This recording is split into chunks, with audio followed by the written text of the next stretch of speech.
Afternoon.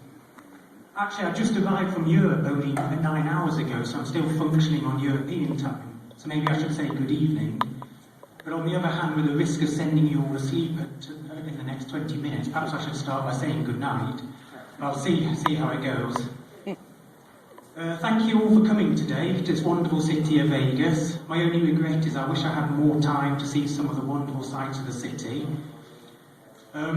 Today, the title of my presentation is Bright Stereoscopic 3D Solutions, and I'm going to be presenting some truly new technologies which have never been presented before at any other conferences or published in any other technical journals. So this is the very first time any of this work has been presented. I also believe that some of these technologies I'm presenting have the potential of really being a game changer in the 3D business. So I hope you enjoy. I'm also aware that by saying that I may have grabbed your attention, but I've certainly powered the pressure on myself now to perform over the next 20 minutes.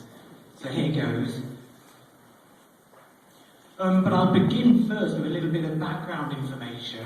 Volfoni is an international company with offices all around the world, and even though it was founded only 5 years ago, in 2007, it's experienced a tremendous growth rate throughout that period, and last year had a turnover approaching the $25 million mark, so it really has been quite a success story. Most people will be familiar with Volfoni from their range of active shutter glasses, like the Edge 1.2 glasses. However, in the last 12 months, Volfoni have also released a range of passive solutions, or passive products. First up was the Smart Crystal Pro, a small polarization modulator for a single-lens DLP projector. What's quite nice about this particular product is that there was a DLP link incorporated, which means that utilization couldn't be easier. You simply turn on the power supply and shine the projector through the window. The actual unit itself synchronizes with the projector through the DLP link, so very, very easy to use. A couple of months later, its big brother was released on the market, the Smart Crystal Cinema, again a polarization modulator for single-lens DLP projectors, but this time the technology scaled up for high-powered cinema projectors. What's actually quite nice about these types of products is that by being placed in front of high-powered cinema projectors, there's a natural amount of thermal heating, which means that the operating temperature of these guys often reaches the 40 to 50 degree centigrade region, and this has the added advantage of significantly increasing the switching speed of the liquid crystal material. So, for example, at room temperature, even if the switching speed is just under 3/4 of a millisecond, which is quite adequate, incidentally, for the high-powered frame rates, by the time it's heated up to its operating temperature, which usually takes a couple of minutes, then the switching speed drops to a fraction of this value. It may go down to a couple of hundred microseconds, which is more than 3 times faster than you actually need for commercial cinema DLP projectors. So switching speed's not really a major issue other than for commercial reasons. And these guys all comfortably handle the higher frame rates, 192 Hz and beyond. They're also fully approved by the Disney Studios, which makes Volfoni one of the only companies in the world which offer both passive and active solutions. However, to be honest, I'm aware that the vast majority of the people in the public today are totally familiar with these types of products, and indeed these types of products have now been on the market for the best part of 10 years. So I guess if I spend the rest of the afternoon talking about them, then it really will be good night for most of you. So what's new? Well, before we get on to the new stuff, we have to look at the actual problems or the limitations of these types of standard products, and that's one of optical efficiency.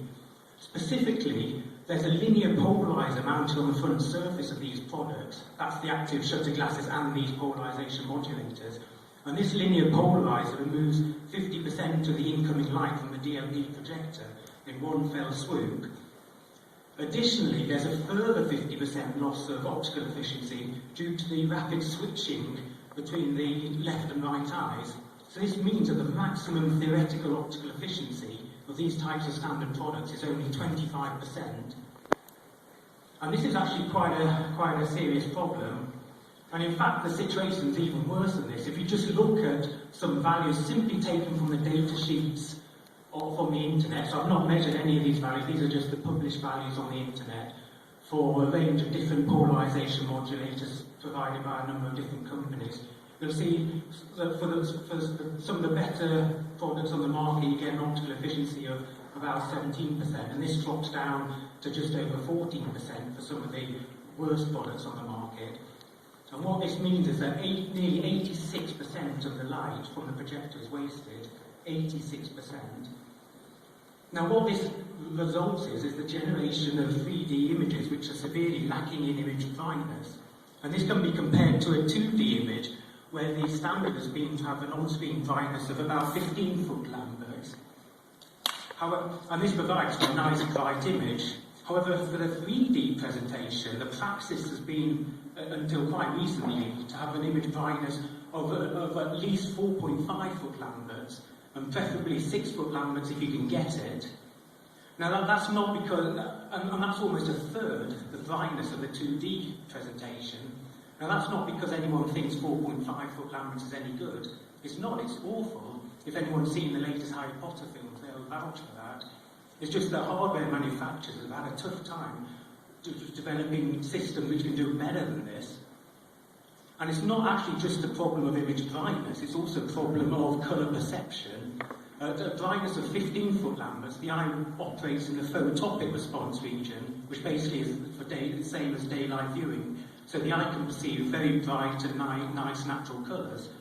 However, once you get down to low on-screen brightness levels, 4.5 foot lamberts, then the eye actually starts working in the scotopic region, which basically means it's working in the nighttime vision system, where the eye starts actually seeing in black and white. So the perception of colour at these low brightness levels is a real problem, and film manufacturers have to screw up the colour saturation of their 3D films because they know they're going to be watched using systems with lousy optical efficiency values. So we attempted to do something about this, and specifically what we need to do is to eliminate the use of polarisers, because it's polarisers which are significantly reducing the optical efficiency of these devices.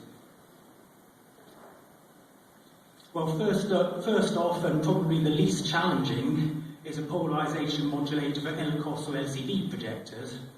Now, LCOS and LCD projectors are interesting because the images generated by such projectors are often already pre-polarised, which means then you can eliminate use of the polarizer in the modulator itself. It's not always the case, but often is so. In practice, it's a little bit more difficult than that because with some projectors, the different colours may be polarised in mutually orthogonal angles. But it turns out that's not a major issue because you can simply use some nifty optics on the front of the modulator to realign the different polarisations of the colours.